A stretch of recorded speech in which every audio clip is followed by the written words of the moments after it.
Hello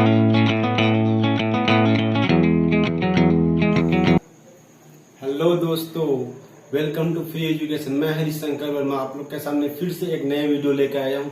ठीक है, तो आज की वीडियो में हम लोग पढ़ने वाला है हंड्स रूल या हुंड के नियम। हुंड के नियम पढ़ने के बाद इसके बाद हम लोग एक और टॉपिक जो आज ही के लेक्चर में पढ़ेंगे वो है इलेक्ट्रॉनिक कॉन्फ़िगरेशन।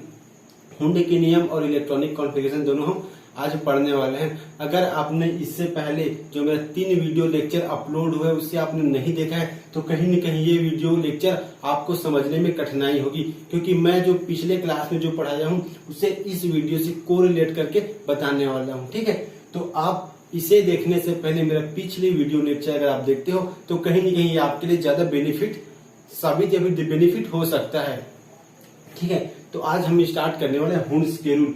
तो इससे पहले मैंने आपको बताया था कि अबाउ प्रिंसिपल क्या होता है।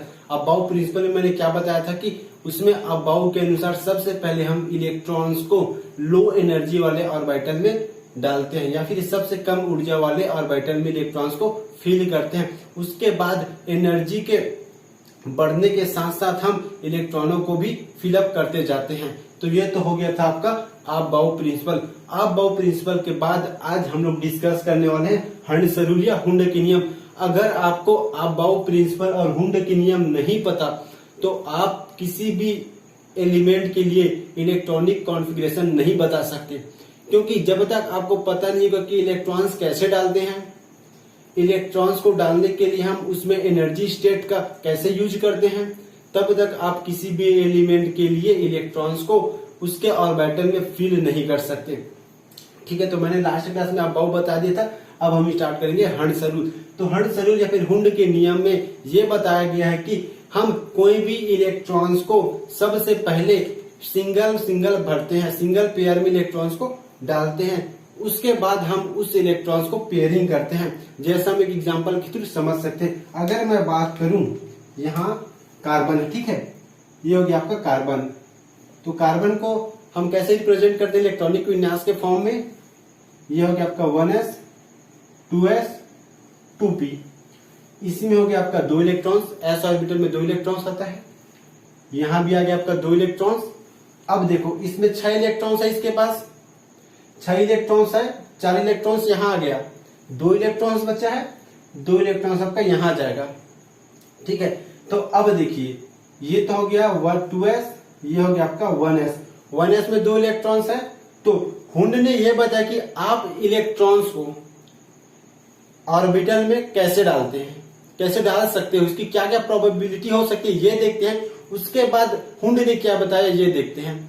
तो सबसे पहले एस ऑर्बिटल की मैं बात करता हूं, तो एस ऑर्बिटल में 2 इलेक्ट्रॉन्स आता है। अब वो इलेक्ट्रॉन्स को चाहे पहले आप ऐसे डालो या फिर इलेक्ट्रॉन्स को आप ऐसे डालो, बात एक ही है।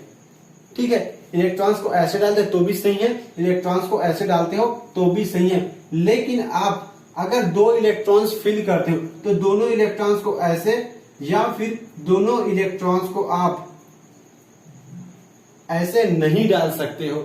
ये क्यों नहीं डाल सकते हो, ये जब मैं आपको क्वांटम नंबर पढ़ाऊंगा तब बताऊंगा। लेकिन इसका नहीं डालने का एक छोटा सा रीजन मैं आपको बता देता हूं, क्योंकि अगर ये ऐसे है, ऐसे इलेक्ट्रॉन्स डालते हैं, मतलब इसको हम बोलते हैं क्लॉकवाइज मतलब इसे प्लस हाफ से रिप्रेजेंट करते हैं। लेकिन अगर इलेक्ट्रॉन्स को ऐसे डालते हैं तो इसे हम लोग माइनस हाफ से रिप्रेजेंट करते हैं। अगर मैं बात करूं ये, तो इसे हम बोलते हैं क्लॉकवाइज, CLOC के क्लॉकवाइज। ठीक है, ये हो गया आपका क्लॉकवाइज, और इसे हम लोग बोलते हैं एंटी क्लॉकवाइज। ठीक है, एंटी क्लॉकवाइज, ये हो गया आपका एंटी क्लॉकवाइज।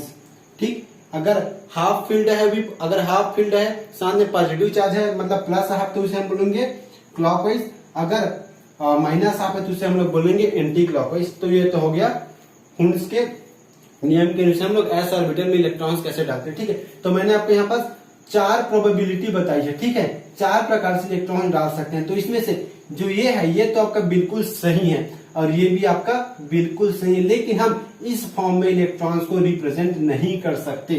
तो आपका ये दोनों फॉर्म सही, लेकिन ये दोनों गलत और ये दोनों फॉर्म सही है। उसी प्रकार मैं यहाँ पास आपका पी ऑर्बिटल की बात करता हूँ। तो p ऑर्बिटल में मैक्सिमम 6 इलेक्ट्रॉन्स फिल कर सकते हैं हम किसी भी p ऑर्बिटल में मैक्सिमम 6 इलेक्ट्रॉन्स डाल सकते हैं। तो p ऑर्बिटल के p सब सेल के एक ऑर्बिटल में हम लोग कितने इलेक्ट्रॉन डाल सकते हैं? तो एक ऑर्बिटल में 2 इलेक्ट्रॉन डाल सकते हैं। यहाँ कितने इलेक्ट्रॉन है? 2 इलेक्ट्रॉन है। तो हम 2 इलेक्ट्रॉन को कैसे डाल सकते हैं? इसकी प्रोबेबिलिटी क्या हो सकती है आप देखिए। सबसे पहले मैं चाहूं तो 2 इलेक्ट्रॉन को ऐसे डाल सकता हूं, ये हो गया 2 इलेक्ट्रॉन। उसके बाद मैं चाहूं तो 2 इलेक्ट्रॉन को ऐसे और ऐसे डाल सकता हूं। उसके बाद मैं चाहूं तो 2 इलेक्ट्रॉन्स को ऐसे ऐसे डाल सकता हूं। अगर आप चाहो तो 2 इलेक्ट्रॉन्स को ऐसे डाल सकते हो, ऐसे, और आप चाहो तो 2 इलेक्ट्रॉन्स को ऐसे भी डाल सकते हो। तो ये इसकी प्रोबेबिलिटी है कि हम p ऑर्बिटल में जो 2 इलेक्ट्रॉन्स है उसे कैसे रिप्रेजेंट कर सकते हैं।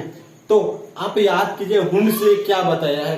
हुंड्स ने ये बताया कि सबसे पहले जितने भी ऑर्बिटल है उसमें पहले सिंगल इलेक्ट्रॉन्स डालेंगे। मतलब अगर 3 इलेक्ट्रॉन्स होता तो उसमें पहले 1 2 3 ऐसे एक एक इलेक्ट्रॉन्स को डालते, उसके बाद पेयरिंग होती।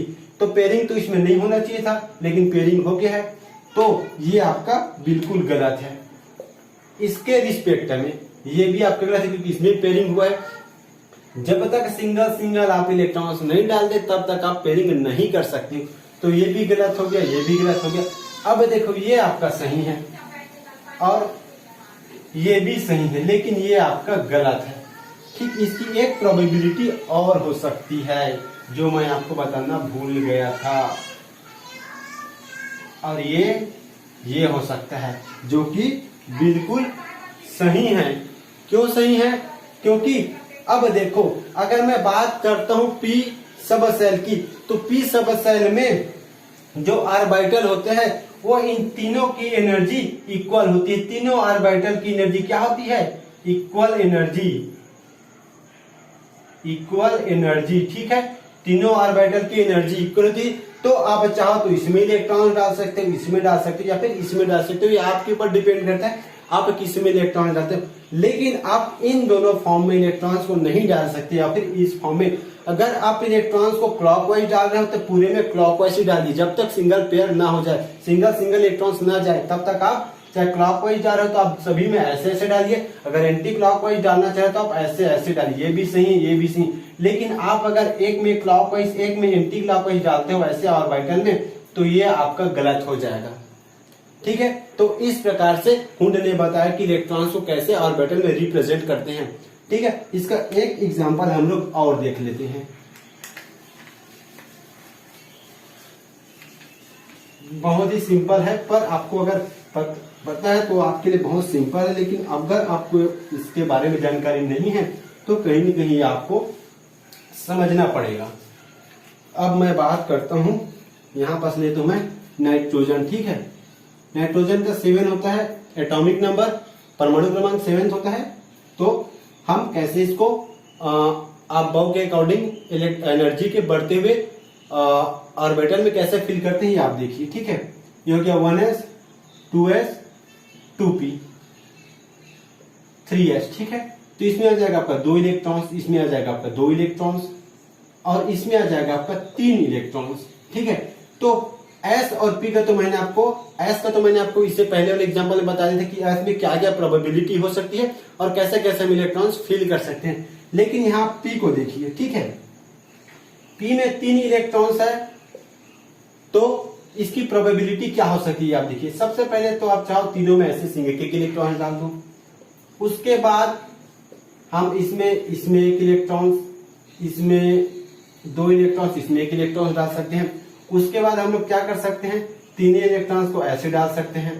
उसके बाद 1 इलेक्ट्रॉन्स को ऐसे और 1 इलेक्ट्रॉन्स को ऐसे डाल सकते हैं, और चाहें तो 2 इलेक्ट्रॉन्स को ऐसे और 1 इलेक्ट्रॉन्स को ऐसे डाल सकते हैं। तो क्या आप बता सकते हो कि इसमें से कौन सा रिप्रेजेंटेशन सही है? इन तीनों में, सॉरी इन पांचों में कौन सा रिप्रेजेंटेशन सही है हुंड के रूल के अनुसार? तो हुंड ने क्या बताया, इलेक्ट्रॉन सिंगल होना चाहिए सभी ऑर्बिटल में। तो ये आपका फॉलो कर गया। सभी ऑर्बिटल में जब तक सिंगल इलेक्ट्रॉन्स नहीं तब तक पेयरिंग नहीं होना चाहिए, तो ये गलत हो गया। ये से है, क्योंकि ये क्लॉकवाइज एंटी क्लॉकवाइज मैंने आपको बताया कि पूरे इलेक्ट्रॉन्स को आप क्लॉकवाइज में डालो या पूरे इलेक्ट्रॉन्स को आप एंटी क्लॉकवाइज में डाल सकते हो, या फिर क्लॉकवाइज रोटेशन के अकॉर्डिंग आप इलेक्ट्रॉन्स को ऐसे डाल सकते हो और एंटी क्लॉकवाइज रोटेशन के अकॉर्डिंग इलेक्ट्रॉन्स को ऐसे डाल सकते हैं। ठीक, तो आप क्या ये से ही ये गलत है। आप ये देखिए जब तक सिंगल इलेक्ट्रॉन्स नहीं गया है और पेयर कर दोगे तो गलत हो जाएगा भाई, ये भी गलत हो गया। यहाँ देखो, यहाँ क्या होना था, होना क्या चाहिए था, हुआ क्या है, ये देखो यहाँ ऐसा होना चाहिए था, इलेक्ट्रॉन्स यहाँ आना चाहिए था, लेकिन जो ये इलेक्ट्रॉन्स है ये इसमें आ गया है, तो ये भी गलत है। ठीक है, तो ये क्या है, ये भी आपका गलत हो गया। तो इस प्रकार इलेक्ट्रॉन्स को फिल करने के लिए हुंड ने नियम बताया। ठीक है, और एक बात जो पूरे इंटायर केमिस्ट्री में कहीं भी लागू ना हो ऐसा पॉसिबल नहीं है, और वो क्या है कि जो इलेक्ट्रॉन्स होता है वो अपने लोअर एनर्जी स्टेट में बहुत स्टेबल होता है। मतलब कोई भी इलेक्ट्रॉन्स अपनी एनर्जी को कम करना चाहता है, क्योंकि वो कम एनर्जी वाले ऑर्बिटल में सबसे ज्यादा स्टेबल होता है, सबसे ज्यादा स्थायित्व होता है वो। तो कोई भी इलेक्ट्रॉन्स अपनी स्टेबिलिटी को 3 प्रकार से बढ़ा सकता है, 3 प्रकार से बढ़ा सकता है। और वो 3 प्रकार क्या है आप देखिए, लास्ट क्लास में भी मैंने ये बताया था, इस क्लास में भी बताऊंगा ताकि आपको बहुत ही अच्छे से याद हो जाए। ठीक है, तो स्टेबिलिटी ऑफ इलेक्ट्रॉन्स,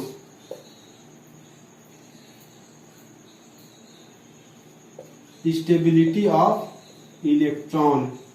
ठीक, तो इसमें तीन प्रकार से अपने आप को स्टेबल कर सकता है। सबसे पहले यह है कि वो सबसे लो एनर्जी वाले ऑर्बिटल में चले जाए। मतलब हम इलेक्ट्रॉन को सबसे लो एनर्जी वाले ऑर्बिटल में, सबसे कम ऊर्जा वाले ऑर्बिटल में इलेक्ट्रॉन्स को डाल देते हैं तो वो स्टेबल हो जाएगा। तो सबसे पहले क्या होगा, लो एनर्जी ऑर्बिटल,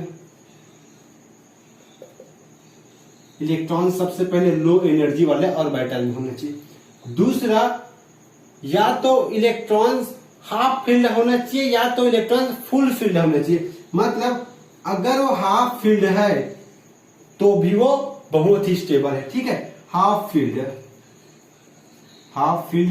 इलेक्ट्रॉन्स नहीं, हाफ फील्ड ऑर्बिटल है, सॉरी यहां आएगा हाफ फील्ड ऑर्बिटल।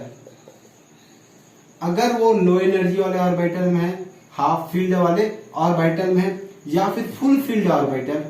ठीक है, फुल फील्ड ऑर्बिटल।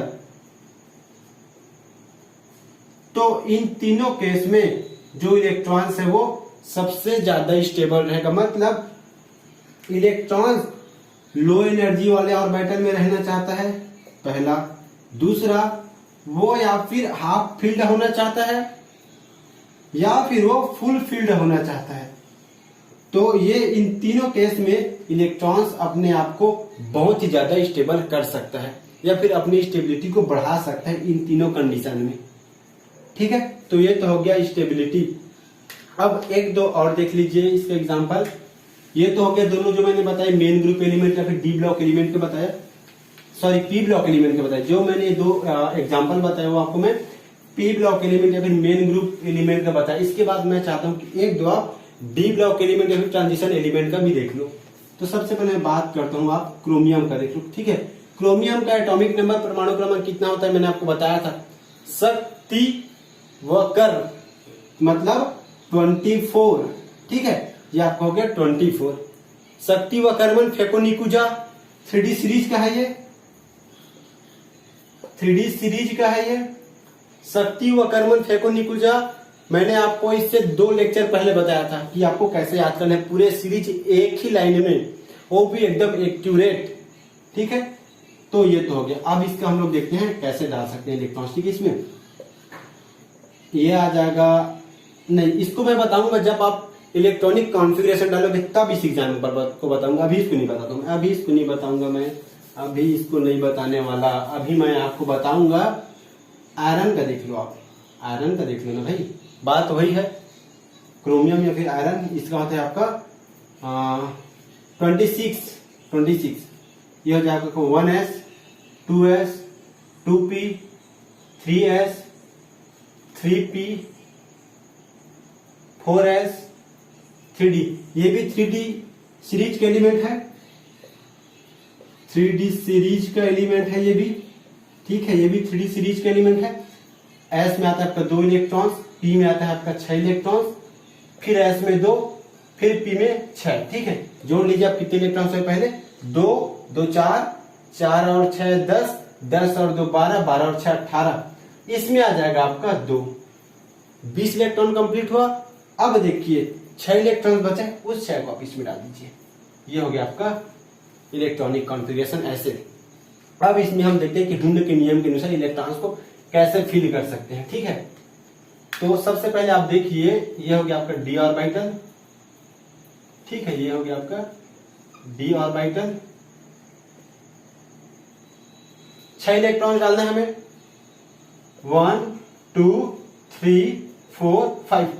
सबसे पहले सिंगल सिंगल इलेक्ट्रॉन डालने पूरे ऑर्बिटल में। जब आप सिंगल इलेक्ट्रॉन्स कंप्लीट हो जाएगा तब आपको पेयरिंग करना है, फिर जोड़ी बनाना है। तो अब 5 हो गया, तो 6वां नंबर का यहाँ आएगा। और अगर आप ऐसे इलेक्ट्रॉन्स को फिल करते हो ऑर्बिटल में तो आप बिल्कुल सही फिल कर, बिल्कुल एकदम एग्जैक्ट फिल कर रहे हो। अगर ऐसा आपने सीख लिया तो आप कोई भी एलिमेंट के जो इलेक्ट्रॉन्स ऑर्बिटल में फिलअप होते हैं वो आप 100% कर लोगे। कैसे करना है आपको पता चल जाएगा अगर आप इस लेक्चर को देख रहे हो तो ये तो हो गया। अब देखो इसकी पॉसिबिलिटीज क्या क्या हो सकती है ये भी देख लो आप। जिन लोग को पता नहीं होते हम लोग कैसे फिल करते हैं, 6 इलेक्ट्रॉन डालना है, 1 2 3 4 5 6, ये 6 इलेक्ट्रॉन डाल दिए। भाई जब आपको हुंड का नियम ही नहीं पता है तो आप ऐसे ना भरोगे इलेक्ट्रॉन्स। अगर आपको हुंड का नियम पता होता तो आप ऐसे इलेक्ट्रॉन्स भरते। अगर आपको हुंड का नियम का पता नहीं है तो आप ऐसे इलेक्ट्रॉन भरोगे, जो कि क्या है, ये बिल्कुल गलत है। ये कांटा लगेगा आपको, माइनस मार्किंग होगा आपको में, ये बिल्कुल गलत है, ये बिल्कुल एग्जैक्ट है, ठीक है। तो ये तो हो गया हुंड के नियम के अनुसार हम इलेक्ट्रॉन्स कैसे फिल करते हैं।